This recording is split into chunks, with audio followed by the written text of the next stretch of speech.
ॐ निधाय हृदि विश्वेशं विधाय गुरुवन्दनं बालानां सुखबोधाय क्रियते तर्कसङ्ग्रहः शङ्करं शङ्कराचार्यं केशवं बादरायणं सूत्रभाष्यकृतौ वन्दे भगवन्तौ पुनः पुनः ईश्वरो गुरुरात्मेति मूर्तिभेदविभागिने व्योमवद्व्याप्तदेहाय दक्षिणामूर्तये नमः।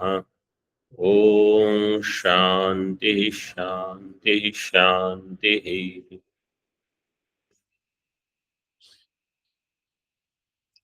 तर्क संग्रह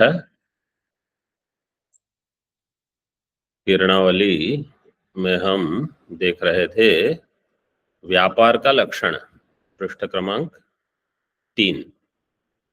व्यापार का लक्षण क्या दिया था? तज्जन्यत्वे सति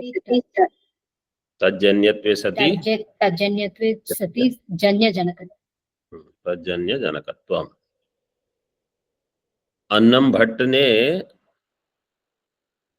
मूल की रचना की है तर्क संग्रह की, और इसके साथ किरणावली किरणावली लिखी है उन्होंने, या पदकृत्या लिखी है, या न्यायबोधि ने लिखी है? दीपिका। बाकी तीनों अन्य लोगों ने लिखी है, दीपिका उनकी खुद की लिखी हुई है। ठीक है, तो इसमें हम देख रहे थे मंगलम, मंगल से विघ्न ध्वंस, विघ्न ध्वंस से ग्रंथ समाप्ति, 3 जोड़ने हैं। मंगलम हो गया कारण, विघ्न ध्वंस हो गया व्यापार, और ग्रंथ समाप्ति कार्य। तो ये पंक्ति देखो वहां, पहले दे दिया समाप्तित्वावच्छिन्नम प्रति मंगलत्वावच्छिन्नम कारणम इति कार्य कारण भाव, और फिर समाप्तिम प्रति विघ्न ध्वंसः कारणम, विघ्न ध्वंसम प्रति मंगलम कारणम। ठीक है, ये पंक्तियां मिल गई आप लोगों को। अब आगे चलेगा, समाप्तिर नाम, समाप्ति क्या है? वो तज्जन्यत्वे सति तज्जन्य जनकत्व के 2 पंक्ति बाद में है। वो समाप्ति क्या है? समाप्तिर नाम चरम वर्ण ध्वंस, चरम वर्ण का ध्वंस है। मतलब क्या कहना चाहते हैं, जो आपका अंतिम वर्ण है रचना में, ग्रंथ रचना में, वो जब पूरा हो गया, उसकी पूर्णता मतलब उसकी उत्पत्ति, फिर स्थिति, फिर ध्वंस, लय, वो ध्वंस होना ग्रंथ की समाप्ति है। जैसे दृष्टांत देते हैं भगवत गीता, भगवत गीता में अंतिम श्लोक क्या है? यत्र योगेश्वर कृष्ण यत्र पार्थो धनुर्धर तत्र श्रीर विजयो भूतिर ध्रुवा नीतिर मतिर मम। वो जो अंतिम म है उसकी समाप्ति, मतलब वो पहले या तो उच्चारण कर रहे हैं तो उसका ध्वंस मतलब म, ये जब पूर्ण हो गया, ये है ग्रंथ की समाप्ति। तो यहां ये दिया है समाप्तिर नाम चरम वर्ण ध्वंस, जो अंतिम वर्ण है वो हो जाना, उसका ध्वंस हो गया, ये है ग्रंथ की समाप्ति। मतलब मंगलाचरण जब हम करते हैं तो हमारा प्रयोजन है कि वहां तक कोई विघ्न ना आए, अंतिम वर्ण जब तक हम उच्चारित न कर ले या लिख न ले तब तक। सच, आगे देखो, आत्मनि स्वप्रतियोगी चरम वर्णानुकूल कृतिमत्व संबंधेन वर्तते। अब करना क्या चाहते हैं पहले मैं थोड़ा बता देता हूं, ताकि ये आगे का जो विचार है वो स्पष्ट रहेगा। मंगलाचरण कोई व्यक्ति करेगा, समझो देवदत्त, और ग्रंथ की समाप्ति भी वही चाहता है, तो न्याय में कहेंगे मंगलाचरण रहता है आत्मा में। देवदत्त करेगा मतलब देवदत्त आत्मा वो करता है, और ग्रंथ की परिसमाप्ति भी उसी आत्मा में होनी चाहिए। मतलब जहां कारण है वही कार्य हो, तब उनके बीच में कार्य कारण संबंध बनेगा। अगर कारण यहाँ है और कार्य कहीं और है तो उनके बीच में संबंध नहीं बनेगा। इसी प्रकार नाश्य नाशक संबंध भी तभी होगा जब वो एक स्थान में हो। जैसे चूहा बिल्ली, चूहा अगर यहाँ है, बिल्ली कहीं अन्य जगह है, तो वो एक दूसरे को विरोध नहीं है।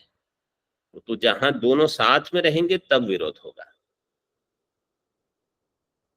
तो यहाँ कहते हैं ये जो चरम वर्ण ध्वंस है वो कैसे रहेगा? स्व प्रतियोगी, पहले तो आत्मा में रहेगा, आत्मनि स्व प्रतियोगी चरम वर्ण अनुकूल कृतिमत्व संबंध है ना, एक संबंध बताया जाएगा। मतलब आत्मा में चरम वर्ण ध्वंस रहेगा तो किसी संबंध से रहेगा, तो संबंध का व्याख्यान कर देते हैं। स्व प्रतियोगी चरम वर्ण अनुकूल कृति, अनुकूल प्रयत्न, ऐसा प्रयत्न हो जिससे चरम वर्ण का स्व प्रतियोगी, स्व प्रतियोगी चरम वर्ण जो है उसके ध्वंस का प्रतियोगी चरम वर्ण, उसके अनुकूल संबंध से वो वहां रहेगा। संबंधे न वर्तते, आत्मा में।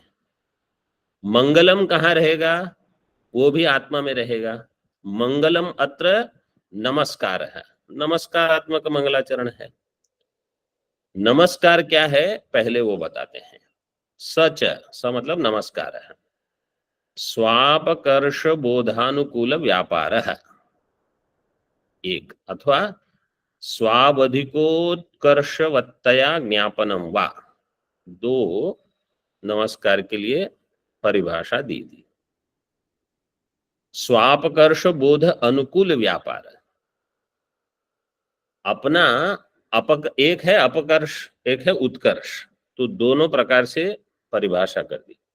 अपकर्ष मतलब मैं बिल्कुल नीचे हूं, जिसको हम नमस्कार करते हैं तो हमारी भावना क्या होगी कि हम अपना अपकर्ष बता रहे हैं। तो स्व अपकर्ष बोध, ये बोधित हो जाए, मुझे ज्ञान हो, ऐसा अनुकूल जो व्यापार है उसको कहा जाएगा नमस्कार। जैसे हम भगवान को नमस्कार करते हैं, बोले हम अपने अहंकार को बिल्कुल नीचे झुका देते हैं। तो स्व से अपना, स्व अपकर्ष बोध अनुकूल व्यापार, अथवा स्व अवधिक उत्कर्षवत्तया ज्ञापनम, जिसको हम नमस्कार करते हैं उसके साथ हम तादात्म्य करना चाहते हैं। तो हमारा उत्कर्ष कहाँ तक हो, जिसको हम नमस्कार कर रहे हैं वहां तक। स्व अवधिक उत्कर्षवत्तया ज्ञापन, मतलब अहंकार को सबसे नीचे रखकर अपने आप को मैं, जिसको मैं नमस्कार करता हूं उनमें मिला दूं, ये है नमस्कार। यहाँ स्व अपकर्ष बोध अनुकूल व्यापार है, और अथवा स्व अवधिक उत्कर्षवत्तया ज्ञापन, मतलब हमारा उत्कर्ष वहां, अवधि मतलब सीमा, वहां तक हमारा उत्कर्ष हो। ऐसे तो जो भी हमारे इष्ट देवता है उनको जब हम नमस्कार करेंगे तो हमारा उत्कर्ष वहां तक हो, और हमारा अपकर्ष मतलब हम अपने आप को कुछ नहीं समझे, ऐसे नमस्कार करें।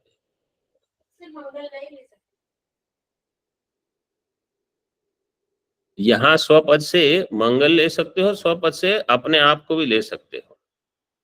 अपना अपकर्ष बोध का अनुकूल व्यापार, जो यहाँ जो अंतिम उसका परिणाम है वो है मंगलम।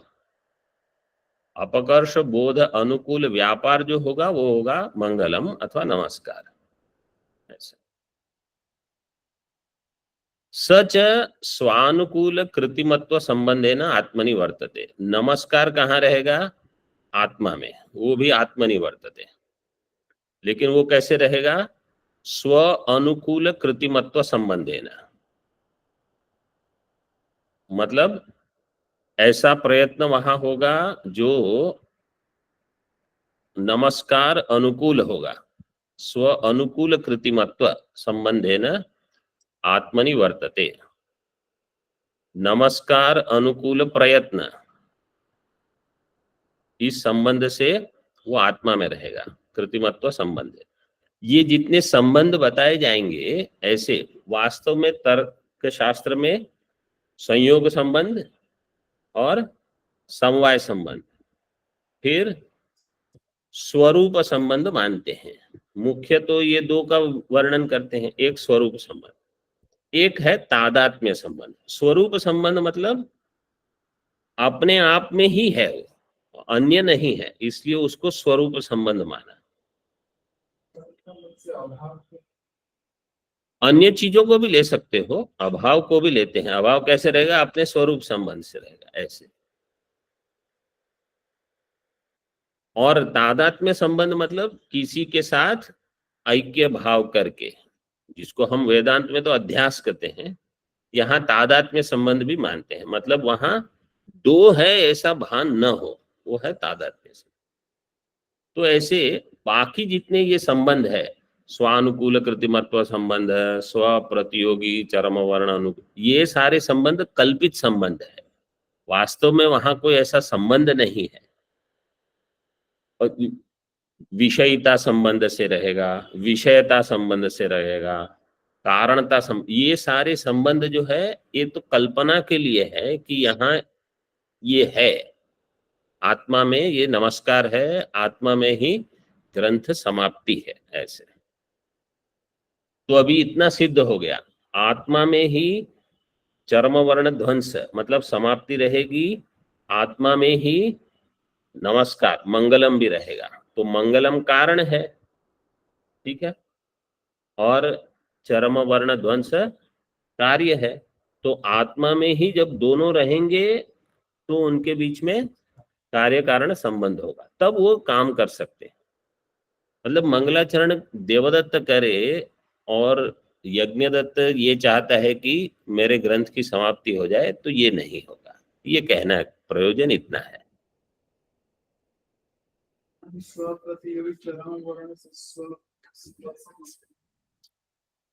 ये चरम वर्ण ध्वंस, स्व प्रतियोगी चरम वर्ण अनुकूल कृतिमत्व संबंध है, वहां स्व से चरम वर्ण ध्वंस ले सकते हो।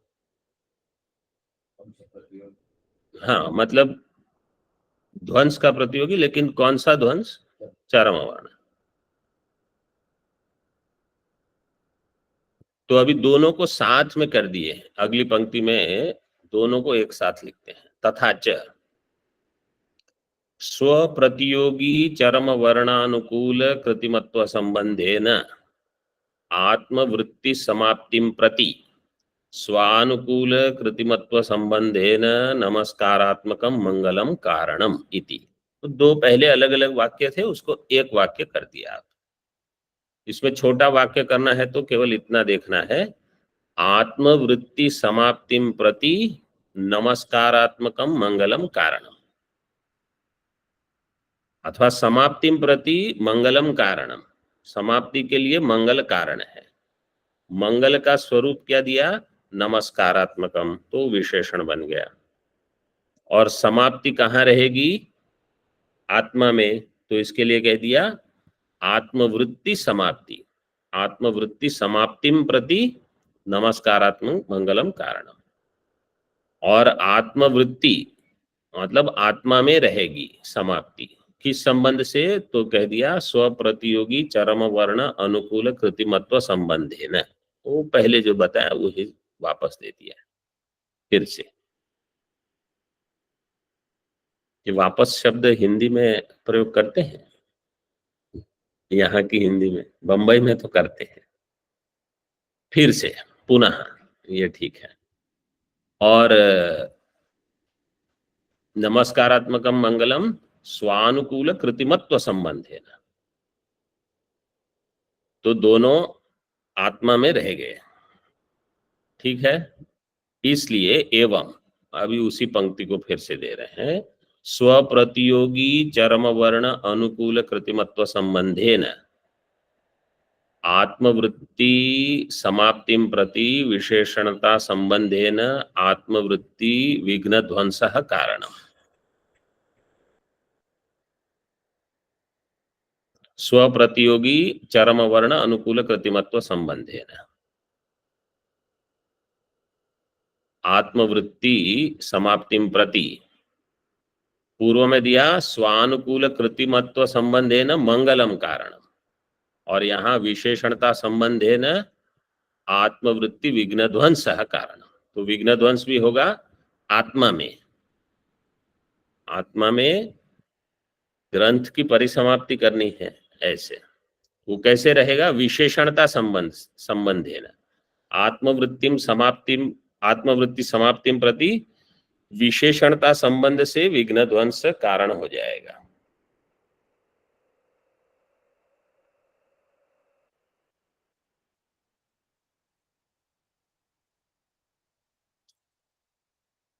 इनका संबंध बता दिया।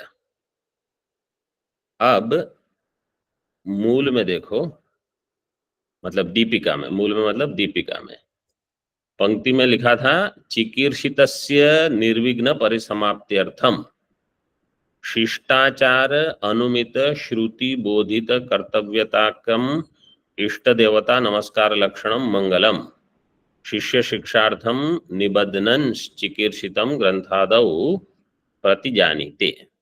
उसमें से चिकीर्षितस्य शब्द का अर्थ हो गया और निर्विघ्न परिसमाप्त्यर्थम इसका अर्थ हो गया। अब शिष्टाचार शब्द का मतलब वो जो पूरा शब्द है शिष्टाचार अनुमित श्रुति बोधित कर्तव्य, उसका अर्थ बताते हैं टीका में।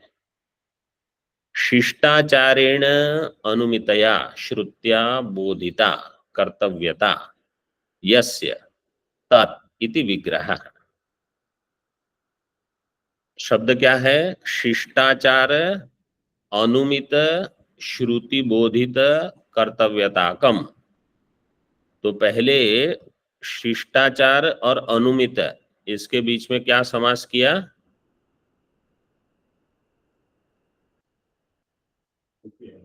तृतीया तत्पुरुष। शिष्टाचारेण अनुमिता, फिर अनुमित और श्रुति के बीच में फिर से तृतीया अनुमितया श्रुत्या, फिर श्रुत्या बोधित। तो शिष्टाचारेण अनुमितया श्रुत्या बोधिता, मूल में दिया है बोधित कर्तव्यताकम, तो बोधिता कर्तव्यता यस्य। तो यस्य का अर्थ क्या हो जाएगा?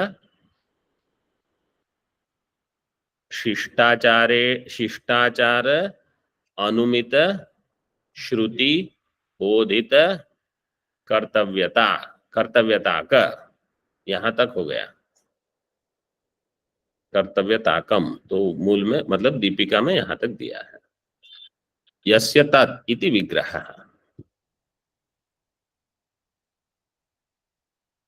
अभी इसका अर्थ क्या है पहले वो समझ लेना चाहिए। शिष्टाचार मतलब मंगलम, मंगलम जो करना है, मंगलाचरण, मंगलाचरण क्यों करना है ये प्रश्न उठेगा। तो कोई कहेगा कि मंगलाचरण के लिए आप शिष्टों का आचार देखो, बाकी सब लोग मंगलाचरण कर रहे हैं अपने ग्रंथ की समाप्ति के लिए, इसलिए आप भी अगर कुछ ग्रंथ लिख रहे हो या अध्ययन अध्यापन करा रहे हो तो आपको ये मंगलाचरण करना होगा। तो कोई कहेगा कि इसमें कौन सी श्रुति प्रमाण है? तो यहां कहते हैं कि श्रुति हमको अभी उपलब्ध नहीं है, लेकिन शिष्ट व्यक्ति जो है उनके आचार से हम अनुमान करेंगे कि ऐसी एक श्रुति होगी, इसलिए दिया शिष्टाचारेण अनुमितया श्रुत्या, श्रुति का अनुमान कर रहे हैं शिष्टों के आचार से। उससे हमको क्या बोध होगा कि मंगल की कर्तव्यता, इसलिए शिष्टाचारेण अनुमितया श्रुत्या बोधिता कर्तव्यता, ये इसका अर्थ है। उसी को अब उसकी व्याख्या करेंगे। इदानीम टीका में देखो, पठ्यमान प्रचलित वेदे समाप्ति कामो मंगलम आचरेत इति श्रुतेः अदर्शनात्। इदानीम पठ्यमान प्रचलित वेदे, आजकल जो वेद का अध्ययन हो रहा है, इस वेद में ऐसी कोई श्रुति है समाप्ति कामो मंगलम आचरेत? तो कहते हैं कि ऐसी श्रुति उपलब्ध नहीं है। पठ्यमान क्या प्रत्यय है, कौन सा, कर्मणि की कर्तरी,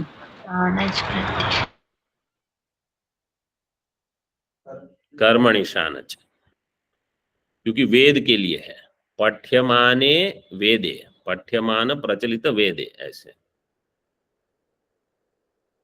तो आजकल जो वेद पढ़ा जाता है उसमें ऐसी कोई श्रुति उपलब्ध नहीं है कि समाप्ति कामो मंगलम आचरेत इति श्रुते है अदर्शनात्।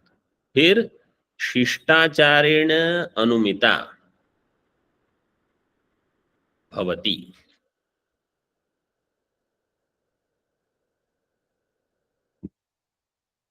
शिष्टाचारेण अनुमिता भवति, भवति का श्रुति ही। आप लोग ऑनलाइन पकड़ रहे हो कि नहीं ग्रंथ को? जी स्वामी जी। शिष्टाचारेण अनुमिता श्रुति ही भवति, मतलब श्रुति ही भवति। शिष्टाचार से अनुमान किसका हो रहा है, श्रुति का। ऐसे कभी कभी क्या होता है, छोटी छोटी चीज भी अगर ठीक पकड़ में आ जाती है ना, तो पंक्ति लगाने का अभ्यास शुरू हो जाता है। अब अनुमान करते हैं। मंगलम स्वबोधित कर्तव्यताकत्व संबंधेन श्रुतिमत शिष्टाचार विषयत्वात् इति। मंगलाचरण जो है, मंगलम स्वबोधित कर्तव्यताकत्व संबंधेन श्रुतिमत। श्रुतिमत मतलब ये मंगलम जो है वो श्रुति वाला है, मतलब इसकी कोई श्रुति है, श्रुति विहित है। ऐसे पक्ष को लिया मंगलम, साध्य है स्वबोधित कर्तव्यताकत्व संबंधेन, संबंध छोड़ भी दो तो भी श्रुतिमत, मुख्य तो यही है, मंगलम श्रुतिमत। क्यों? शिष्टाचार विषयत्वात्, ये हेतु दिया है, ये सिद्धांति का अनुमान है। अब कोई पूछेगा शिष्ट कौन है? शिष्टाणाम आचार है शिष्टाचार, तो शिष्ट कौन है? शिष्टानाम आचार है शिष्टाचार, तो शिष्टाः आगे बताते हैं। शिष्टाः अत्र मंगलस्य समाप्ति रूप फल साधनता अंशे भ्रांति रहिता। ये तो सरल परिभाषा दे दी कि जो मंगल है, मंगलस्य समाप्ति रूप फल साधनता अंशे भ्रांति रहिता, मतलब जिनको मंगलाचरण से ग्रंथ की समाप्ति रूप फल प्राप्त होगा, इसमें कोई भ्रांति नहीं है। मंगलस्य समाप्ति रूप फल साधनता, ठीक है, मंगलम समाप्ति रूप फल साधनम, मंगलम क्या हो जाएगा? समाप्ति रूप फल का साधन, फलस्य साधनम।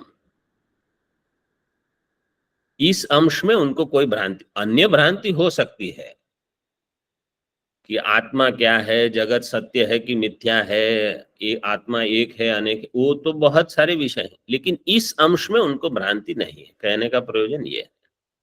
लेकिन मूल परिभाषा अब देते हैं, इसको आप याद रखना। वेदोक्त अबाधित प्रामाणिक अर्थ अभ्युपगंतृत्वे सति वेद विहित अकर्ण प्रत्यवाय फलक कर्मकारिणो वा, ये इसकी मूल परिभाषा है। ये हमने अर्थ संग्रह में देखी थी, ये अर्थ अन्य भी आती है ये परिभाषा। हाँ,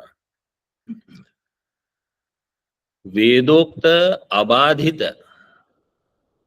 प्रामाणिक अर्थ अभ्युपगंतृत्वम, अभ्युपगंता मतलब स्वीकर्ता, वो वेद का अबाधित प्रामाणिक अर्थ उन्होंने स्वीकार किया है कि वेद जो है वो अबाधित ज्ञान देगा, अबाधित प्रमाण है। वेदोक्त अबाधित प्रामाणिक अर्थ अभ्युपगंतृत्व उनमें होगा, शिष्टों में एक। और दूसरा, वेद विहित अकरण प्रत्यवाय फलक कर्म कारिणो वा, वो वा जो है वो भ्रांति रहिता है, उसके साथ वा है, हाँ? ये पूरा एक लक्षण है। वेद विहित अकरण प्रत्यवाय किसमें होगा? अकर्ण प्रत्यवाय फलम, अकर्ण प्रत्यवाय नित्य और नैमित्तिक में भी, दोनों में। नित्य कर्म भी अकर्ण प्रत्यवाय है, नैमित्तिक। नित्य कर्म की परिभाषा क्या है? मतलब मीमांसकों की जो परिभाषा होगी वो क्या कहेंगे कर्म मीमांसक? फल अजनकत्वे सति प्रत्यवाय फल अकरणे प्रत्यवाय फल जनकत्वम। जब आप करोगे तो फल कोई नहीं होगा, वो ऐसा मानते हैं। लेकिन अगर नहीं करोगे तो प्रत्यवाय फल की उत्पत्ति होगी। ये परिभाषा हमने दी है पहले, ये अर्थ संग्रह के समय ही इसकी चर्चा हो चुकी है।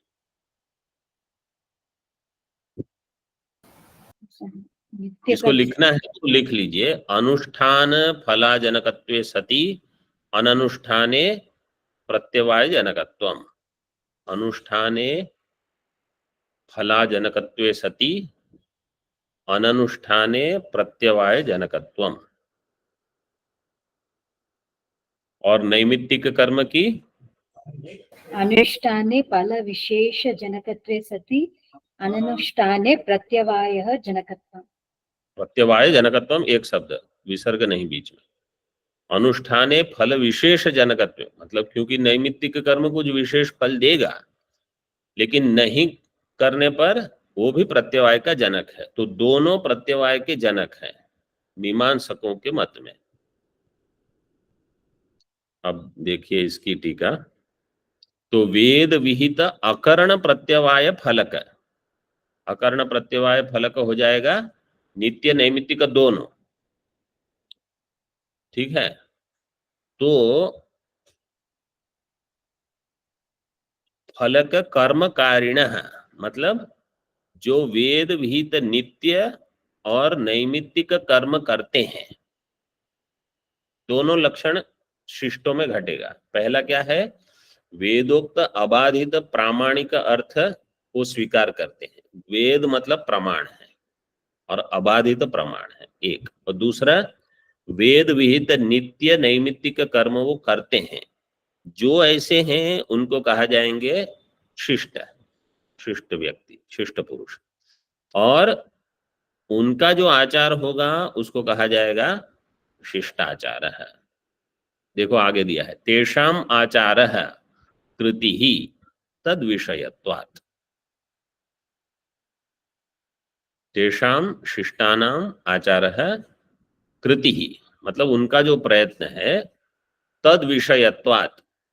तो मूल में दिया शिष्टाचार विषयत्वात्, हेतु दिया है ना यहाँ, मंगलम श्रुतिमत शिष्टाचार विषयत्वात्। तो तद विषयत्वात्, तद विषयम क्या होगा? तद विषय, तद विषयकम क्या होगा? शिष्टाचार विषय क्या है यहाँ अभी? मंगलम। शिष्टाचार क्या करते हैं? शिष्टाचार वाले मंगलम करते हैं, तो शिष्टाचार विषय हो गया मंगलम। ठीक है, ठीक लग रहा है? हाँ, सबको समझ में आ रहे हैं ना? मैं हम धीरे जा रहे हैं, ये ऑनलाइन वाले भी समझ में आ रहा होगा ऐसी मैं। जी स्वामी जी, स्वामी। हाँ, अभी तो आ रहा है, बस अभी की ही वर्तमान काल में ही रहो। आगे देखो, श्रुत्या समाप्ति कामो मंगलम आचरेत इति अनया बोधिता कर्तव्यता यस्य तत्। श्रुति के द्वारा समाप्ति कामो मंगलम आचरेत। ये श्रुति जो कि नहीं अभी उपलब्ध है, अनया बोधिता कर्तव्यता, तो ये श्रुति का अनुमान करके फिर इस श्रुति के द्वारा बोधित जो कर्तव्यता है कि ये अब मुझे करना है, क्या करना है, मंगलम। क्यों? क्योंकि मैं समाप्ति काम हूं। समाप्ति कामो, समाप्ति कामो यस्य, समाप्ति उसकी कामना है जिस व्यक्ति की, तो हो जाएगा समाप्ति काम। समाप्ति ही काम यस्य, वो मंगल की रचना करेगा, मंगलाचरण करेगा। मंगलम आचरेत इति अनया बोधिता कर्तव्यता यस्य तत्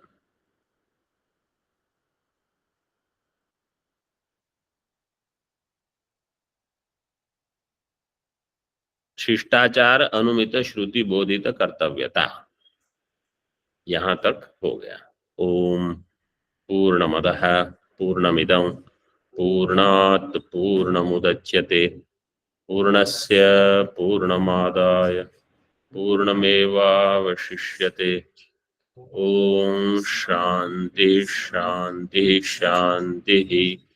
शंकरं शंकराचार्यं केशवं बादरायणं सूत्रभाष्यकृतौ वन्दे भगवन्तौ पुनः पुनः। ईश्वरो गुरुरात्मेति मूर्तिभेदविभागिने व्योमवद्व्याप्तदेहाय दक्षिणामूर्तये नमः। ओम शांति शांति शांति।